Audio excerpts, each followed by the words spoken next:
Do you? Okay. Foursquare is a way, there's a couple other tools as well, but I'll kind of lump them under Foursquare. It's a way that basically is a social media tool to tell people where you are, right?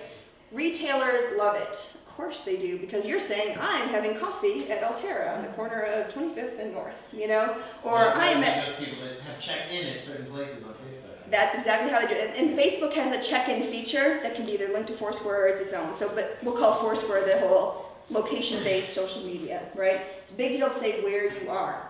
Again, as a retailer, it makes a lot of sense. Now, for somebody who lives alone, I don't like it at all. I would never have a Foursquare account because it creeps me out to say, yeah, I'm not home. I haven't been home all week. You know, I'm a TV, I'm a computer, help yourself. You know, or just knowing like, hey, I'm leaving this bar and going to that bar. Well, now I'm walking on the street and it's late. And does anybody need to know that? Do you know what I mean? So I don't use it personally. But chances are, if you look on Foursquare, somebody has created an account, a place for your camp. And they probably check in when they come to camp. And they can also write reviews about your camp when they're there.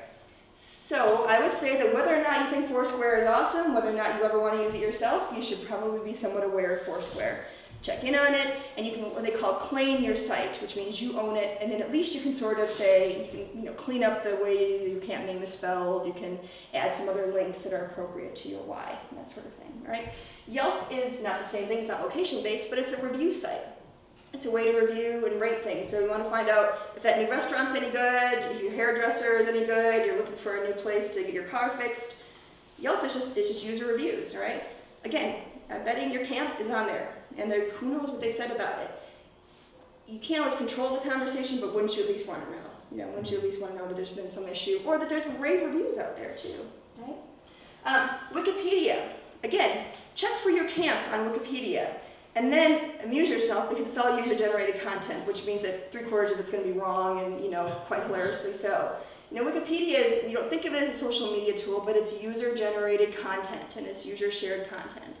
You don't need to be out there with a Wikipedia strategy, but it might be good to flag on your calendar twice a year to go hop over to Wikipedia and see if anybody's written anything crazy about your camp. Or wonderful about your camp. You know, what if they posted a bunch of great old photos or something? That'd be a great thing for you to know about. Right?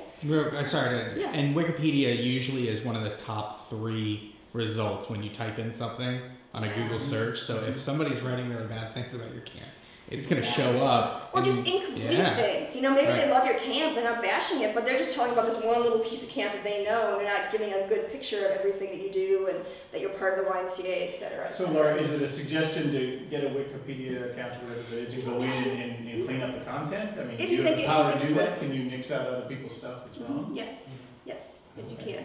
So yeah, I would say first of all, just go see what's there, and then you know, you or somebody else on your staff could go then find a way to clean that up. Well, again, as you say, if it's showing up on the page when they're typing the camps. Yeah. So people don't think about, even if you don't want to use it, other people are using it on your behalf. So you got to sort of at least engage in the conversation to a degree. And for those of you who have that whole security, oh, is Facebook, something bad may happen, something bad's already happening. You know, I mean, wouldn't you rather be part of that conversation where you can jump in and say, so I'm preaching to the choir. Yes. Yeah, but that's, I think, a very important argument when you can say, look at all these sites who are already talking about us.